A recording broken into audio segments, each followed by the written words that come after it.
পরিবারকে একটি বিএনপির নামধারী এবং মহিলা লীগের সদস্য যুব সিলেট মহানগর মহিলা দলের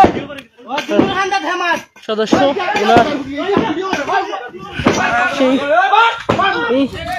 একজন মিডিয়ার ছেলে এখানে আসছিল এই প্রতিবেদন করার জন্য তার উপরে আক্রমণ করা হয়, মারধর করা হয়, তার ফ্যামিলিতে এই হত্যার হুমকি দেওয়া হয়। বাকিগুলো আপনার কাছ থেকে জানতে পারবো। আমরা এলাকাবাসী, আপনি সংখ্যালঘু হিসেবে কি চাচ্ছেন?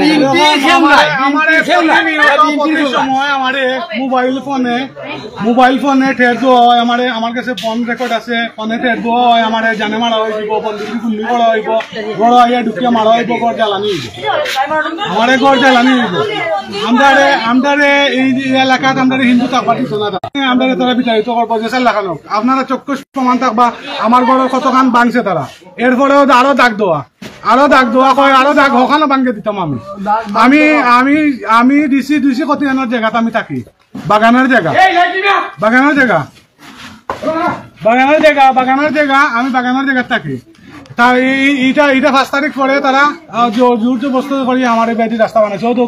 এখানে আমার ওয়াল আসলো, ওয়াল ভাঙে তারা রাস্তা বানাইছে। সর্বশেষ আপনি সংখ্যালঘু হিসেবে প্রশাসনের কাছে আমি অভিযোগ জানাইছি। আজকে তদন্ত অফিসার আইসো না, দেখে গেছেন, এটা দেখে গিয়ে তাই কইছেন যাতে এটা সুষ্ঠু সমাধান এলাকাবাসী রুজু করিয়া দেয়, এটা সমাধান হয়ে যাব। এলাকাবাসী কি দেখছে? এলাকাবাসী তখন আইসে, তারা আইয়া তারা দেখছে, আপনারা তো দেখলাম। আপনি সর্বশেষ কি বই পাচ্ছেন?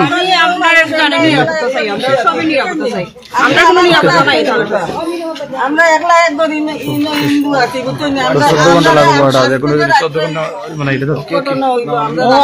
আমি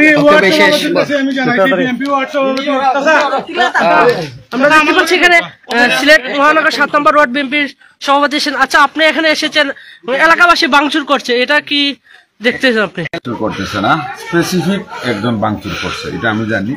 আমরা আগেও আইছি, আমরা সমঝোতার চেষ্টা করছি। এই যে মহিলাটা কোনো কিছু মানছে না। মহানগর মহিলা দলের খুব সম্ভব সাংগঠনিক সম্পাদক এই দলীয় পদবি খাটাইয়া, দলীয় পদবি ব্যবহার করিয়া তারে হেনস্থ করতে স্যার। এরা, তার মা অসুস্থ, তার বাপ স্ট্রোকের রোগী, এখানে তারা দীর্ঘদিন যাবৎ তারা বসবাস করে। আমি দেখলাম তারা অন্তত 50 বছর যাবৎ তারা বসবাস করে এই এলাকায়। এখন বাগানে তারা কিছু জায়গা দিছে, কিভাবে দিছে এটা জানি না।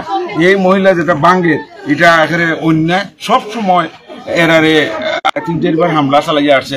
আমরা সমঝোতার চেষ্টা করছি, কোনো কিছুতে কোনো খাম হয়েছে না। এই মহিলার আমরা দৃষ্টান্তমূলক শাস্তি চাই। আর আমরা দলীয় নির্দেশনা আছে, সেই দলীয় পদবি ব্যবহার করিয়া করতে না। এটা সংখ্যালঘু আমরার সম্পদ। হে যে দল করুক, কোনো তার দলীয় পরিচয় ব্যাপার নাই। হে মানুষের কোনো ডিস্টার্ব করছে না, অতীতেও করছে না, এখনো করেন। মহিলা যিনি উনি এখানে অপদ্রব্য, আশপাশ মানুষ তার যন্ত্রণায় অতিষ্ঠ। আমি প্রশাসনের কাছে জোর দাবি জানাইলাম তারে এই অপকর্ম থাকি প্রশমিত করা। আচ্ছা, যদি একটু পরিচয় দেন আপনার পরিচয়। আমি আব্দুল ওয়াদুদ মিলন, 7 নম্বর ওয়ার্ড বিএনপির সভাপতি। এই ওয়ার্ড আমার এলাকা, আমার বাসাও এই এলাকা, আমার এখানে জায়গা আছে আমার। তার মানে আপনারাও এখন সংখ্যালঘু? অবশ্যই। আমরা আমাদের দলীয় ভারপ্রাপ্ত চেয়ারম্যানের সুস্পষ্ট নির্দেশনা, দলীয় পরিচয়ে খেয়ে কোনো অপকর্ম করতে পারবে না। আমরা অবশ্যই এই সংখ্যালঘু পরিবারের সাথে আছি।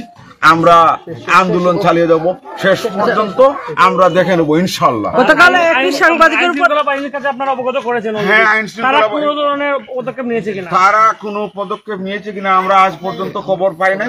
তবে খুব সম্ভব একটা পুলিশ অফিসার এখানে নিযুক্ত করা হয়েছে এই তদন্তের জন্য। উনি তদন্ত রিপোর্ট দিবেন, পুলিশের কাজ পুলিশ করবে।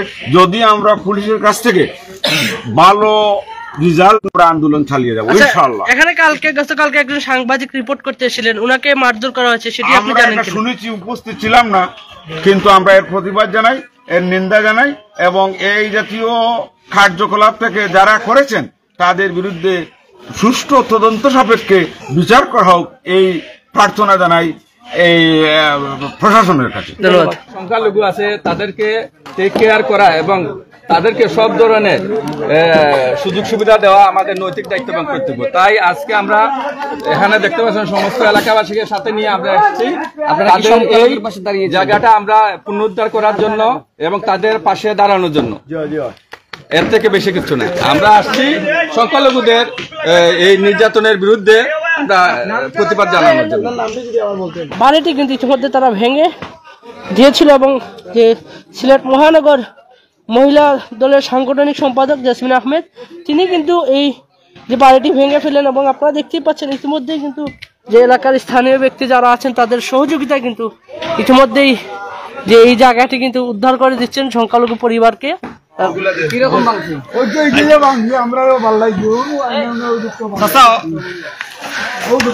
আচ্ছা আমরা দেখাই মনে আপনি না মাতক আমরা লগে চাচা ভাই আচ্ছা আচ্ছা দেখছি দেখছি আপনি মাতক হে বানছে বা কিলা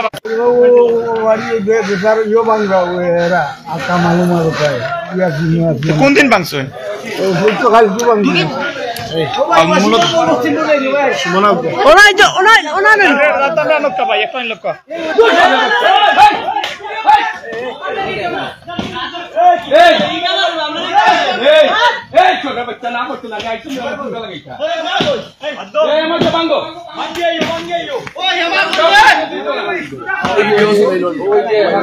পরিবার সবাই বসবাস হ্যাঁ মা বোন সব নাই। ভিতরে কি কেউ আছে ভিতরে এই বাসা এলাকাবাসী হিসেবে আজকে সেরা প্রতিবাদ করছে তো হ্যাঁ সংখ্যালঘুর পাশে আমরা দাঁড়িয়েছি সবাই এলাকার সবাই আমরা সংখ্যালঘুর পাশে দাঁড়িয়েছি। আর এই যে পিছনে রয়েছে কি বাগান নাকি? হ্যাঁ পিছনে বাগান এই দেখেন ওর বসত বাড়ি এই দেখেন ওর গাছ হ্যাঁ গাছ গাছের সবগুলা কেটে ওর বাড়িঘর এদিকে ভাঙছে ভেঙে এইদিকে রাস্তা নির্মাণ করতে আছে অবৈধ। অথচ এদের জেনুইন রাস্তাটা হচ্ছে ওইদিকে ওদের মূল রাস্তা। এটা এলাকার বাসী সবাই জানে। ওই রাস্তা ছেড়ে ওদের ঘর ভেঙে সংখ্যালঘু হিসাবে ওরা কথাবার্তা বলতে পারে না। ওরা এমনি বিভিন্ন মানুষ সেজন্য ওদেরকে স্টিম রোড চালিয়ে ওদের বাড়িঘর ভেঙে এদিকে অবৈধভাবে রাস্তা নির্মাণ করতে। 5 তারিখের পর বিগত 24 সালে 5 আগস্টের পর এই জিনিসটা ওরা ধরদম চালিয়ে যাচ্ছে। আমরা যদি এই মুহূর্তে এই এলাকাটা হচ্ছে আমাদের বিমানবন্দর থানা 7 নম্বর ওয়ার্ড হাজিপাড়া।